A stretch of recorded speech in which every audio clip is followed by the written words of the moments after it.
Em, ơi. lúc trước anh nói với em ở Busan có spa lớn không? Em nhớ không? Có. Là ở đây. Lớn nhất. Không biết là lớn nhất mà lớn. À, lớn. Ừ. 안녕하세요. 예, 예.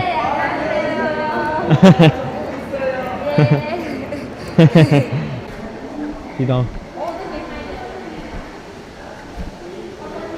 Cái này không được ăn luôn, không được nào ăn này, không hút thuốc. Cái này là không quay phim đúng không? Đúng rồi. Thì anh hỏi trước nha. Ừ. 예, 오 이래. 예. 예, 감사합니다. 예.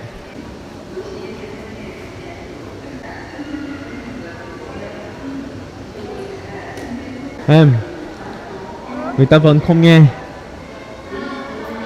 Đợi nãy giờ là Em đúng 20 rồi. phút. Nãy giờ anh biết em làm gì không? Em đi lên mạng đó, em xem cái cách mà quấn khăn như này. Ừ. Để điều đó là em làm luôn, xong rồi em làm cho anh với Nhi.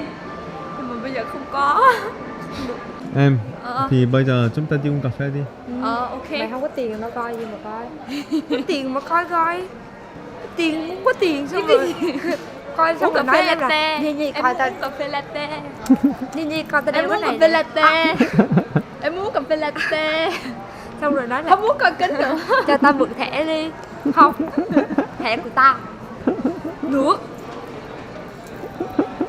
Chị ơi, Bao nhiêu ta? chị ơi, nó ăn cắp. Chị ơi, hôm nay ăn cắp. À, mày mà đụng vô là tao mít người ta luôn. Mà tên ông 7 triệu ăn cắp. À rồi bánh kem ở đây mắc quá. Ừ, 1 phải hả? triệu luôn. Wow. Mắc không? Đẹp lắm.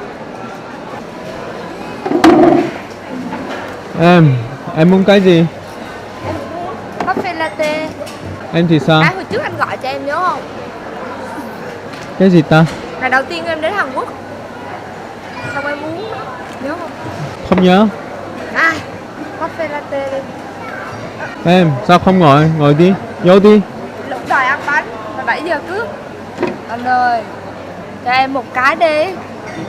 Không ai trả lời. Một miếng thôi. Không ai trả lời. Anh ơi, ngon lắm. Mà bây giờ không vô. Không hiểu.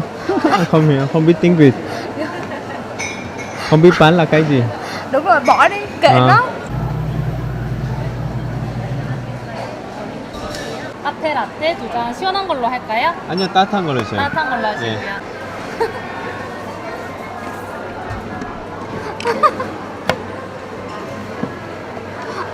Sao mà em? Có vấn đề gì không? Muốn đánh nhau không? Đương nhiên, không ai cho ăn đâu. Bằng cái này nè. Cao như này nè. Mày ăn không hết thì sao? Ăn hết. Bằng cái này thôi. À, mà cao như này nè. Ôi. Em cho xem mình cũng như Ok, ok, ok. Thì em tự mua nha. Ok. Anh để tiền ở trong xe. Thẻ mà. Anh sợ là cho em thẻ là chết luôn. Chúng ta ở đây kiểm tra nó đi. 통화해 조심하시고요. 예, 감사합니다. Wow, em lấy đi nặng quá. Một tay thì nặng quá. Đây là gì? Của anh, cà chua.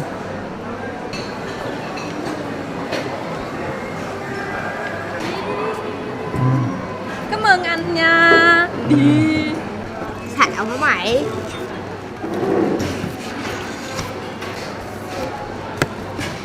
Thấy chưa? Như này thôi.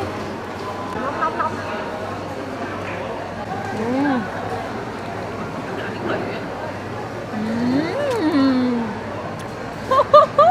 Ngon lắm nha.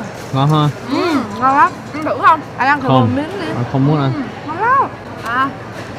À. Đã quá. Đợt này du lịch Hàn Quốc em thích nhất là cái gì? Anh nha. Em thích nhất là đồ ăn Hàn Quốc. Ừ. Tên thứ hai là người dân của Hàn Quốc đó. Em cảm giác rất là thân thiện. Đi đâu ai cũng thân thiện hết. Từ ở ngoài đường bán hàng hay là bán ở trong nhà hàng hay là mình phục vụ hay là tất cả luôn, em thấy rất là thân thiện và lịch sự lắm. Đó là thứ hai. Thứ nhất là món ăn cực kỳ ngon. thứ hai là người dân và thứ ba là thời tiết ở bên Đúng này. đúng. Em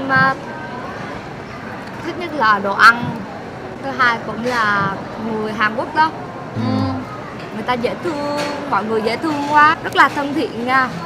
Thân thiện mà lúc anh nhớ lúc đi chợ không? Chợ nào? Đi chợ đó. 아유 감사합니다. 아이 감사합니다. 아이 감사합니다. Wow, thấy chưa? Vừa mới nói xong. Thấy không?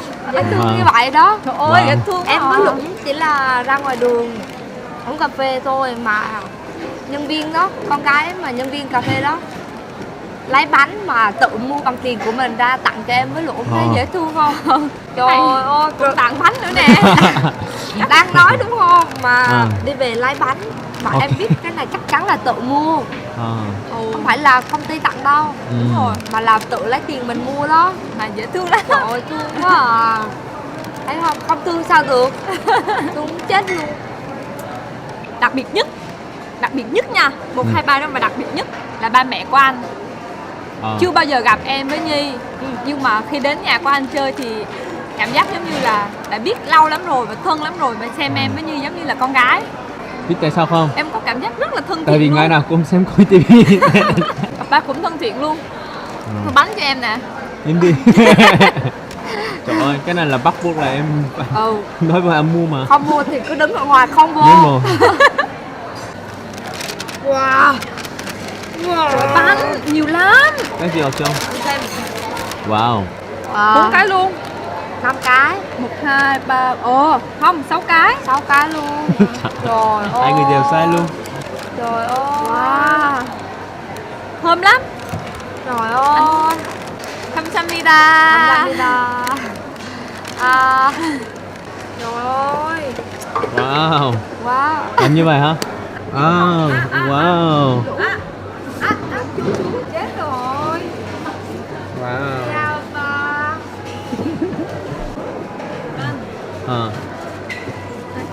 Không phải là em làm mà cho cái này thôi hả? Anh làm cho em đi.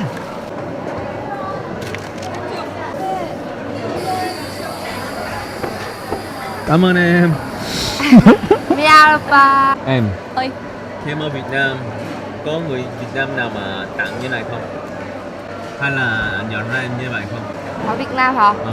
Ở Việt Nam có người nhận ra, em gặp ở thang máy, người ta nói là chị rồi là, chị đang có tivi đúng không?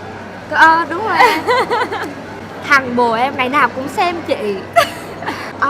Bạn của em là người Hàn Quốc hay người Việt Nam? Dạ người Hàn, nó xem chị cả ngày luôn, ngày nào cũng xem hết. Cái bạn nó nói là trời ơi, ở đâu nó cũng bắt đi, em dắt nó đi ăn, còn em mà không dắt nó đi ăn thì nó bắt em phải nấu cho nó ăn. Mỗi ngày là chị ăn cái gì là nó đòi ăn cái đó. Em mệt lắm. dễ thương.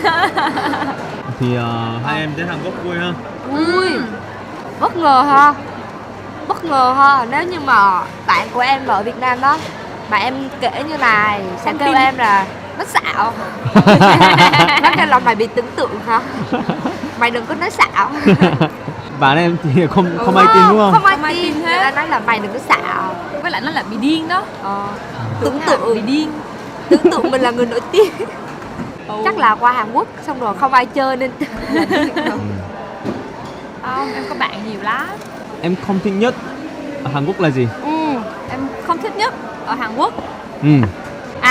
Em không thích nhất là Hàn Quốc là không biết. Sao Hàn Quốc Em. Hàn Quốc bán cái gì cũng nhiều, bán cái gì cũng đẹp, làm em tốn tiền. Làm em cái gì cũng muốn mua. Cái đó là không thích hả? Trời ơi. Không thích, không thích, không thích, không thích, không biết. Chưa thấy cái gì không thích. Không thích gì ta? Từ từ bạn nha. Không thích gì? Không thích một cái là mọi người hơi ít dùng tiếng Anh. Em không nói chuyện được với ai hết. Vậy hả? Hay là mua cái gì cũng là khó. Cái gì cũng là chỉ là tiếng Hàn thôi. Mua mỹ phẩm hay là em không đọc được mà em chỉ thấy số thôi. Đúng rồi. Nên là không hiểu là mình đang làm gì. Chỉ là thấy người ta thì bắt chước thôi. Nếu mà muốn đến Hàn Quốc thì bạn biết tiếng Hàn, còn không là không làm được gì hết. Em biết tại sao không? Tại sao? Tại vì nhiều người Hàn Quốc sợ tiếng Anh. Anh cũng không biết tại sao nhưng mà thường là người Hàn Quốc học tiếng Anh từ nhỏ mà sử dụng rất là nhiều tiền để học tiếng Anh. Nhưng mà thường là người Hàn Quốc học bằng sách, không có cơ hội gặp người nước ngoài nhiều. Cho nên nếu mà thi thì người ta nhiều người là 100 điểm. Wow. Nhưng mà khi nào nói thì người ta không biết nói. Lúc nào cũng người ta suy nghĩ là tiếng Anh thì phải giỏi như này, giỏi như này, người ta sẽ suy nghĩ nhiều hơn. Tư vựng là cái gì hay là động từ là cái gì, người ta suy nghĩ như vậy trước. Như vậy thì khó. Đúng rồi. Nói thôi, chỉ là nói thôi. Đúng rồi, nhưng mà người ta sợ sai.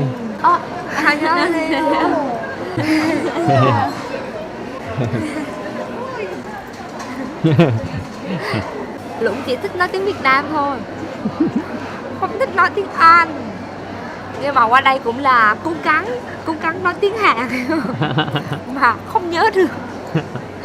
Ngu lắm. Em học tiếng nước ngoài ngu lắm. Em thấy ở đây đặc biệt một cái là rất hiện đại, rất hiện đại luôn. Giống như là xe ô tô đi ngoài đường thì có cái cách âm đó để mà chung cư không nghe. Em chưa bao giờ suy nghĩ như vậy đâu. Em hỏi anh thì em nghĩ cái đó là chắn gió, cho khỏi gió vậy hả? Em không biết là cái đó là để không ồn ào. Tại vì lúc em ngủ trên chung cư đó em cũng không thấy có tiếng xe. Nhưng mà ở Việt Nam thì anh nghe tin tin Đúng rồi. cả đêm, đúng không? Đúng rồi. Cái gì cũng hiện đại luôn, tất cả là bằng tự động hết. Đúng rồi. Ví dụ như là đi xe đi vô hầm gửi xe thì không phải có người ngồi đặt thẻ và đưa như này mà là tít đi luôn, tít Tự đi luôn, tự trả tiền trả luôn. tiền. Đúng rồi, trả tiền cũng là tự động luôn. Và người Hàn Quốc lái xe rất giỏi nha. Anh giỏi không? Giỏi. Cũng được. Trời ơi, nói vậy hả? Không, bỏ Hôm nay luôn. em đi vào về nha. Anh Hả? không giỏi lắm, anh lái xe giỏi lắm. Rất giỏi. Rất giỏi. Lúc em nói là trẻ rồi. 안녕하세요.